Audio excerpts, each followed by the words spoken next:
Well, hello everybody and happy Friday. This is Margaret. My name is Margaret Pinard. I'm a historical fiction and fantasy author and an eclectic reader. And we're doing a recorded video today. So if you wonder why you can't chat with me, it's because I'm coming to you from the past. So, welcome to the channel today. I like to do 2 recordings or live streams per week. So, we're keeping that up even though I am currently on vacation, off trotting to Canada. So, I thought I would do a couple tags because I have quite a collection to get done and I don't want to get too far behind. I mean, 6-8 months, that's my definition. So we're going to do the second tome around tag. I was tagged by Leslie at Books, Gers, and Purrs, and this was originally by Julie at Bookish Travels 1. So thank you to Leslie. And then we're also going to do the Fictional Self-Help tag by Alan's Reads, and I was tagged by Elaine at Cobalt Dragon. So thank you, Elaine. And these are both really fun and quite different. So I will probably put in some time markers because it's not a live stream. I can do that much, but not edit at all because who has time for that? I'm leaving tomorrow morning. So welcome. You're on Booktube, and let's check out these lovely community book tags. First of all, the second tome around. So the prompts are thus. This tag is mostly about used books. The prompts have changed a bit from the original version of the tag 5 years ago. So number 1, a book you bought for its cover. Okay, and this is, I'm just going to put a little piece at the front here saying second tome around is about used books, right? Second time around, second tome. I like it. I love a good pun. And I recently happened to have a big free book pile fall into my lap. What can I say? I'm always buying used books. I'm always on the lookout. I'm sure where I'm going in Canada, I will be in and out of several bookstores and look forward to sharing the haul with you next week. But for the latest, I've got some pretty unique choices. And that's one of the things I love about used books is that you find things that are not available to everyone everywhere. It's just the universe kind of reaching out to say, this is meant for you. So for the cover, prompt number 1, look at that. It's an old hardcover and it's got a little choo-choo steam train. It's called Unto a Good Land by Moberg. And I think this is a translation. Yeah, translated from the Swedish by Gustav Lanestock. And it's from 1954. It's a duology, I believe, and this is the second one, but doesn't matter. I'm interested in this because it's about the immigrant story and how the Western frontier rolled out. So I'm fairly sure there will be some interesting viewpoints on Manifest Destiny, which I'll have to toss aside, but eventually get to like the immigrant experience and whether they related to anyone who they were muscling out. Should be interesting to see. So that was really neat. But also, this one was on my wish list. And thank you to Natalia Hernandez for recommending it and making me put it on Storygraph. Isn't that pretty? It's got a little bit of a gloss treatment with the bubbles underwater. The Girl Who Fell Beneath the Sea by Axie O. And so this is Asian folklore influence, you could probably tell, but look at that cover. I love like the big colors and the like magical. I just thought it was really pretty. The hardcover has a different yet also equally gorgeous cover, but I was happy to find this. And so yeah, that's my prompt number 1. Prompt number 2, show us an unexpected find. Dreams in a time of war. Yes. So I happen to be in a new bookstore to me. Bookstore is pretty new. It's within a year and the first time I'd been to it. It's called Second Shapes. So particularly apt for this tag. But look what I found. Dreams in a Time of War by Ngugi wa Thiong'o. And this is in fact the memoir because he's written a bunch like Toni Morrison did. This is the memoir that Leslie was thinking of reading with me. So now I am ready. I found this in a bookstore, a used bookstore. This is the only one by him. and it just called my name. So I am ready. It is tagged for Leslie 2026 whenever she waves her wand and summons me to do the book read, because I want to get in on Leslie's schedule. I know it's packed. So yeah, unexpected find. Was not looking for it, but I will take it. Number 3, you have a book you enjoy, you bought new, but then you find a used book that has a better cover. Do you get rid of the original? Do you get the second one? Or do you keep both? So not exactly this happened, but it's the same spirit. So here's the thing. I had a mass market paperback, maybe a tall one, and it had Walmart on the cover. It was like a special Walmart cover edition, and I'm not a big fan of Walmart, so I was like, oh, well, at least I got the book, right? And then I came across this lovely version and I went, oh, it was also used, but I went, oh, we're definitely getting that. So it's a graphic cover, I should say, of Bringing Down the Duke by Evie Dunmore. I read Portrait of a Scotsman by Evie Dunmore and loved it. So this is in the same trilogy. And yeah, I gave the other book back, resold it, however, and I was like, oh, I'm gonna buy it for a different cover. I am that girl. So, but very happy. Haven't read it yet, but excited too. Number 4, is there a book series that you have challenged yourself to collect purely from used books or charity shops? Oh, used book shops or charity shops. And I don't really have an answer for this one because there's not really a series that I'm challenged myself to collect, but also I sort of intend to collect most of my books from used bookstores and our version of charity shops. So most everything, with the noted exception of the new series, the pre-order picks. So the books have been chosen, they have been ordered, and there's a little blip, but hopefully I will have them for October at the end of the month to share with you my pre-order picks from an indie bookstore, and you'll get to hear a little bit about the bookstore. So that's number 4. Number 5, show us books you have bought purely for nostalgia reasons. Okay, so recent haul that was not bought, but it was free. Nostalgia. Look at this. The Girl Scout Handbook for Brownies. What year? What year? Anyone want to take a guess? Look at that type font. All right, I'll show you some more. Look at the illustrations. Oh, they're so precious.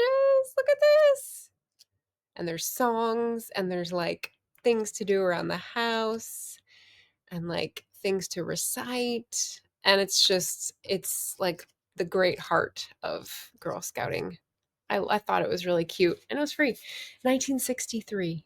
1963. I was not alive then, but I thought this would be a nice, like, reminisce kind of book. So I picked it up. May not have it for a long time, but there we go. I was a brownie and a junior, and I think I stopped before I got to a senior because I was like in 6th grade when I was like, my friends aren't in this anymore. It's not fun. Number 6, sorry. When you buy a used book, but you find out there are a lot of scribbles in it, do you get annoyed? Also, how do you feel when you open a book and there's a note saying something like, happy birthday, dear. Hope you enjoy this book. Okay, so scribbles, yes, I do get a bit annoyed, but I'm more annoyed at like extensive annotations, like really firm underlining, shall we say, or writing in the margins in like black ink. I think that's not the greatest to hand on. But the thing is, I usually check my books. I usually inspect my books before I buy them. So it doesn't normally happen that I actually get something and I'm surprised by it. And as for flyleaf messages, which is like dedications or, things to friends or family when you've gotten books, I do find those occasionally, and sometimes they're intriguing and sometimes they're just mystifying. I've had to write messages to people when I autograph books and sell them, and I try not to make them trite, so they're always unique, and I try to put something from the day, but I mean, I don't have it down. I haven't signed that many, so I have to be pretty thoughtful about each one that I sign. But if anyone is curious and wants an autographed book from me, you should be able to order it off of the website. I don't check but once a month because no one ever has, but if you're interested, drop me a line and I can rig a autographed version and have you get your email address, mailing address, and work it out. So I would be pleased to do that. You can go with my latest, Orla Rafferty Seeks Her Fortune, or any of my other backlist books.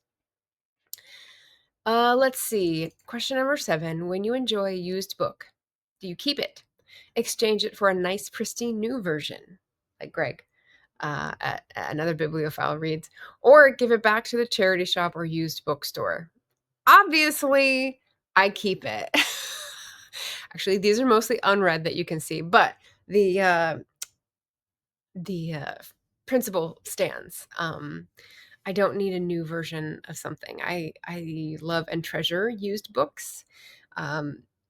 Something about the happenstance, the serendipity, gives it an extra special quality rather than something that everyone can get at any time, which is books in print available everywhere. So I really like used books. And eventually I want to have a used bookstore. So grand ambitions, right? So for this, I'm going to tag some lovely people. Yeah, there we go. Gareth, since I know he's always on the hunt for lovely books that are out of print, Book Songs and Other Magic. Michael K. Vaughan, because he runs a whole, well, he runs several, but he runs a whole readathon that is about like books that you can't find anywhere, you have to get used, the Garb August. So a little tribute to that. Elaine, because she loves to go down to the thrift store and Goodwill or whatever the equivalent is in Canada, and find really books that I think are definitely looking for her. She picks up a lot of interesting choices. So Elaine, I love to hear your answers to this. Melinda at A Web of Stories. You've told me that you mostly go to Powell's and their bookstore on the west side. So I love their store. The location's good. And yeah, I'm sure you found some doozies. And then Heather Gregg, because I just watched a video by Heather Gregg where she hopped over for Framed in September to Northern Ireland and went to this beautiful art gallery and happened to find some books. So I'm choosing to tag her as well. So 1, 2, 3, 4, 5. 5 people. Second tome around. Show us your love for used books. Yes. Save the planet. Tone down the demand and glory in using something longer than the capitalists intend it to be used, right? Yes. Okay. Second tag today is the Fictional Self-Help tag. And I just saw Michelle Lynn Reeds do this. So I did my answers before, but then I saw she did it. So I like to see that it's in circulation. My history with this tag. Wait, I went the wrong way. I've got my notes here. I need to scroll down. There we go. So the tag was created by Alan's Reads, and I was tagged by Elaine at Cobalt Dragon. So thank you, Elaine, again. Pick a fictional character as an answer to each of the prompts below to help you. Or as an alternative, just like my K-pop Demon Hunters tag, pick a fictional character who is the last person you'd ask for help with that prompt, which I thought was pretty fun. So number 1, learning a foreign language. Who would you choose to help you learn a new language or brush up on one you can already speak but not very well? Well, I mean, I'm going to say I do speak French pretty well, but it's like decaying. It needs a little like sprucing up. So I'm going to request Hugh Saint Sevier, who speaks French, who also speaks body language like a native. So he's in the Lady Violet history, mystery, romance novels. And while these are not my type of cover, the books themselves are very emotionally true and witty. And the mysteries are not the main point. It's more about the relationships and like the smart lady who dips her nib in where maybe she shouldn't. So it's a great series. All right. So number 2, life is uncertain at the moment. Who would you choose to help you prepare for future eventualities? Who will teach you the survival skills you'll need? Okay, well, again, I don't have all the boxes unpacked yet for my secret project, but I do have one, the last one I finished, and that is Amanda Scott's series about Boudica, and it's Dreaming the Serpent Spear, the last one. I would definitely opt for Boudica, war leader of the Exeni, to teach me survival skills. I think she's got warrior skills. She's got live off the land skills. I think she's got like dreaming skills, even though her best friend is more like the, you know, um, seen as the dreamer, I suppose. Yeah, definitely Boudica. She would know how to kick some ass. Number 3, everyone should be able to cook at least one outstanding meal. Who would you choose to help you plan and prepare that meal? Okay. So for this one, I don't have it because it's coming, but I also have an audiobook. So Chef Nagare from the Kamagawa Food Detectives. Now they're on book 3. Book 3 is coming out soon. And the book 2 is the only one that I've read. And I think the latest one is The Menu of Happiness, and the one before that, I'm not sure what the subtitle was, but Kamagawa Food Detectives is a lovely, cozy series where they have, it's Hisashi Kashiwai is the author, and the point of the series is basically this magical chef and his daughter, and they live in the city, and people come to them when they're trying to recreate a memory in food.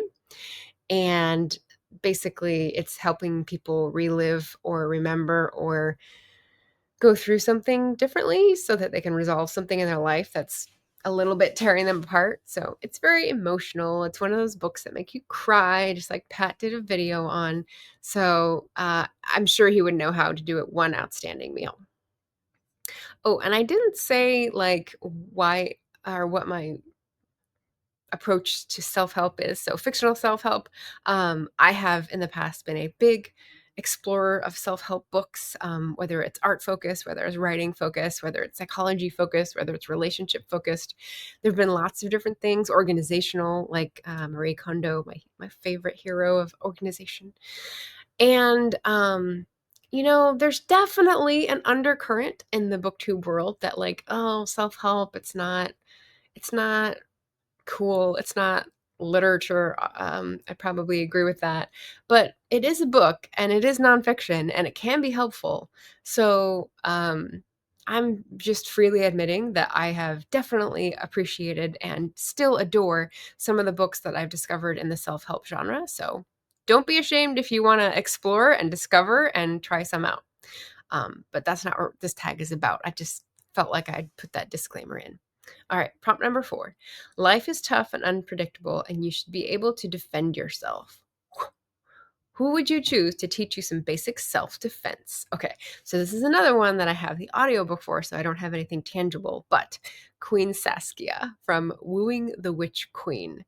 This is a newish book. I think the second in the series is just coming out this year, and it's magical, but it's also romance. And Queen Saskia is the witch of the trio of witches who is known to be cruel and wicked, but by reputation, and you find out that's not her vibe at all. She's just really good at magic, and it's like scary, creepy magic. So fair enough. So I loved that book. She's great. The love interest is great, and the chemistry is wonderful. So she's got some really cool magic and can talk to birds, which I think is going to help with self-defense for sure. For sure. Or I have a secondary nomination for this also, which I don't have because I read it from the library or on audiobook, and that is Alex Carter from my friend Alice Henderson's eco thriller kind of, I don't know what she's calling them. I used to call it cli-fi, but I might be turning some people off. Basically, it's a thriller series, but the hero is a biologist and does like field science, but she's also a total badass. So Alex Carter could definitely defend herself. And just like Boudica, she can read the land like a book. So she knows which bears to intimidate and which to hide from. And that is something that I would always mess up, I'm sure, in the moment. But yeah, so another great series to read if you like science and if you like action, because it's very like a lot of things happen and there's lots of danger. So she writes that really well. Prompt number 5. Life can be chaotic at times. Who would you like to teach you mindfulness or relaxation? Oh, this one. Definitely, definitely. So I'm using the last in the series, and you'll see it has a tag for buddy read later, maybe in December. We'll see. But Jacqueline Wynne Spears' The Comfort of Ghosts is the last in the Maisie Dobbs series, and I would definitely trust Maisie Dobbs to teach me patience and mindfulness because she learned from the best, and I think she'd be a good teacher. I love the Maisie Dobbs series. In case you don't know and you haven't heard me yammer on about it, it's a detective series that also incorporates a psychology element, and not like in suspense, but in like empathy. So if you're looking for something that helps cultivate empathy, I don't know, maybe like a Christmas present, or, you know, I don't know, passing on empathy. I think Maisie Dobbs does a brilliant job. She's been through a lot in her young life when we start out with her, and by the time we finish, she's like middle-aged. So she's really honed her sense of empathy, observation, and I just think it's beautifully written. So can't say enough good things about our Maisie, if you want to go with an accent. All right. Number 6 is free choice. What else would you like to learn to do, and which fictional character is going to teach you how? Okay, well, I mean, I could go on and on. I want to sing like Gemma in The Phoenix Crown. That would be great. Maybe keep out of the conspiracy web like The Red Widow, which was by Alma Katsu and one of my favorite spy books. Maybe I want to be engulfed by wonder, like in The Bedlam Stacks, which is a magical realism historical novel. It deals with issues of empire and authenticity in a really unique way, by Natasha, not Bedingfield, Natasha Pulley. I just need to type it into Google and it knows. Or maybe I want to be as perspicacious as Mary Russell in Laurie R. King's series of Russell and Holmes, which is also a fantastic series, of which I have like almost all of them in mass market. So that's a good one. There's just so many choices. Yeah, let's all learn together. So I'm going to tag some fellow booktubers, some of not the usual suspects, like Art at Bookshelf Odyssey, Lindsay Reads, an Oasis of Books, who's I'm a new subscriber to, but she seems very in line with my interests, and Book Reviews with Becky, because I love to see Becky so enthusiastic about her reads and her opinions, and I'm a pretty new subscriber to her too. So I thought I'd reach a little further and tag some new faces to introduce them to this tag. So hopefully they haven't done it. I usually check. Don't know if I checked everybody this time, but hopefully you will enjoy doing this fictional self-help, and you can give yourself, another space like I did to say, what is your reaction? What is your approach? What is your attitude towards self-help? Because I think there's a distinct negative slant toward it on Booktube. So maybe we can turn that around by hearing about great self-help books. Okay, so I'm going to wrap this up. I haven't done this in a while, so I do have a Patreon, so I'll just let you know. If you're interested in getting bookish mail in 2025, or what is left of it, check out the support options on Patreon. And this is the most fun one at the moment, right? This is the only one I really have up there. But I send out postcards, and I do it at the beginning of the month. So if you want to get bookish mail, that's what I write, a personal postcard, and usually it's something fun and random that I have in my random fun postcard collection. But you can sign up at that link, Patreon_MP4.